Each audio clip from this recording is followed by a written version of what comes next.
La FEMIS, une école nationale supérieure des métiers d'image et du son, une grande institution publique de formation à tous les métiers du cinéma, et nous sommes fiers de la mission qu'elle a accomplie avec brio, dont le rayonnement international est connu de tous ici. Elle accueille notamment de nombreux étudiants étrangers, certains viennent d'Algérie d'ailleurs, pour bénéficier d'une formation qui fera d'eux des cinéastes de demain. Je voudrais aussi remercier les personnalités ici présentes, parmi lesquelles Jean-Pierre Chevènement, président d'honneur de l'Association France-Algérie. M. Serge Toubiana, le président d'Unifrance, qui a tant fait pour le cinéma français, son rayonnement, sa force, sa solidité, à tous les plans.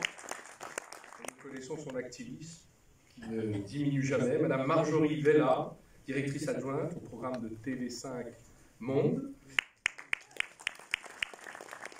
Maya Akari, que je salue, qui est maire adjointe dans notre arrondissement du 18e, le plus bel arrondissement de Paris.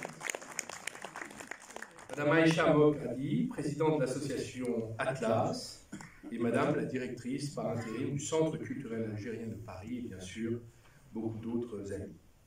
L'association France-Algérie a été fondée en 1963 sur une idée de Madame Germaine Tillon, soutenue par le général de Gaulle, afin de maintenir, après l'indépendance, des liens d'amitié entre les sociétés algériennes et françaises. Elle a été présidée d'abord par Edmond Michelet, puis par des personnalités comme Stéphane Hessel, Jean Charbonnel, Pierre Jox, Bernard Stasi, et dernièrement, auquel j'ai succédé, Jean-Pierre Chevènement. Aujourd'hui comme hier, nous sommes aux côtés de ceux qui veulent la liberté pour l'Algérie. Le mouvement populaire qui s'est levé il y a maintenant presque un an, en février 2019, dans tout le pays, a réussi à dessiner une Algérie nouvelle. C'est le succès immense d'une mobilisation sans aucun précédent. Non seulement elle est parvenue, sans effusion de sang et sans aucune violence, à mettre fin à un régime en fin de parcours, mais elle fixe le chemin à venir pour faire entrer l'Algérie dans une ère nouvelle. La libération de nombreux détenus, la désignation d'un Premier ministre modernisateur, l'entrée au gouvernement de personnalités qui avaient dénoncé les abus anciens, l'arrivée de jeunes talents, montrent que les aspirations au renouveau commencent à se réaliser. Dans le domaine économique, dans la lutte contre la corruption, les premières mesures tranchent avec le passé.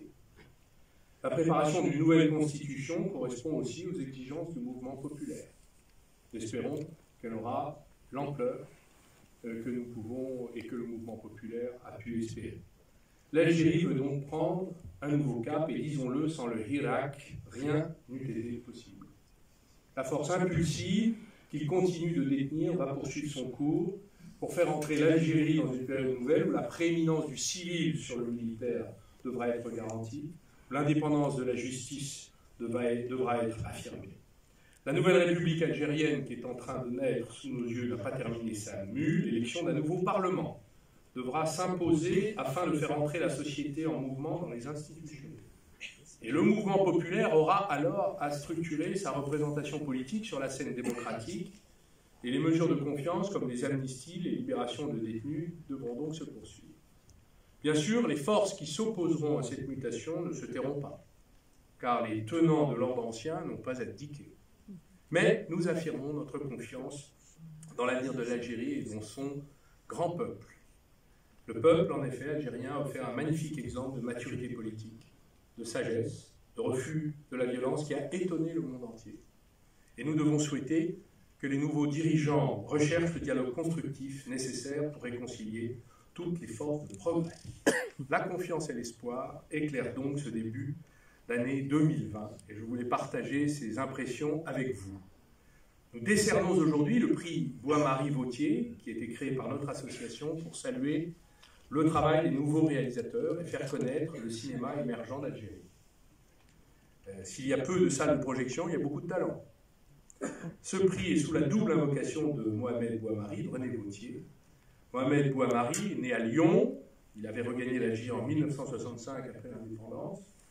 Il a travaillé aux côtés de Mohamed Lakhdar Amina, de Gillo Ponte-les-Corbeaux, grand film sur la bataille d'Alger, dont chacun se souvient, de Costa Gavras, de Jean-Louis Bertuccelli. Il avait réalisé de superbes films comme Le Charbonnier, l'héritage du premier pas, Et je voudrais ici saluer ce soir la présence de sa fille Moufida parmi nous ce soir. René Gauthier, ancien résistant, décoré de la Croix de guerre à 16 ans, était un réalisateur courageusement engagé pour la liberté du peuple algérien et pour l'indépendance. C'est l'auteur d'Avoir 20 ans dans les oreilles, dont j'ai entendu parler lorsque mon père revenait lui-même d'Algérie. Avec notamment Alexandre Arcadi, qui est aujourd'hui membre de notre jury, ou encore de Un peuple en marche en 1963.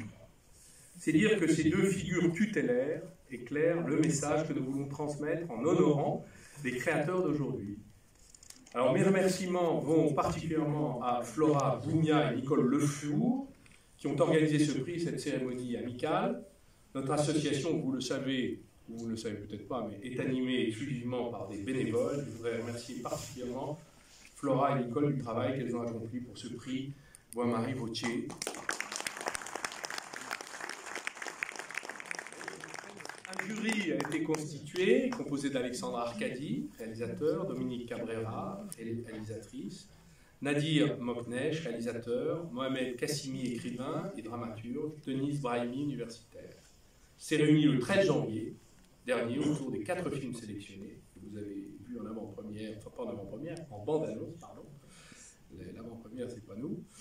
Abou Leila, d'Amin Sidi Boumedienne, Dervisha, de Leila Berato et Camille Miran, Fragment de rêve de Baya Benchir El Fegoun et Papicha de Mounia Bidou. J'invite donc les membres du jury à nous rejoindre ici, s'il vous plaît, et je voudrais prier Flora Boumia de nous apporter l'enveloppe secrète. Voilà. Merci beaucoup. Bien, entre-temps, je vais passer quand même les micros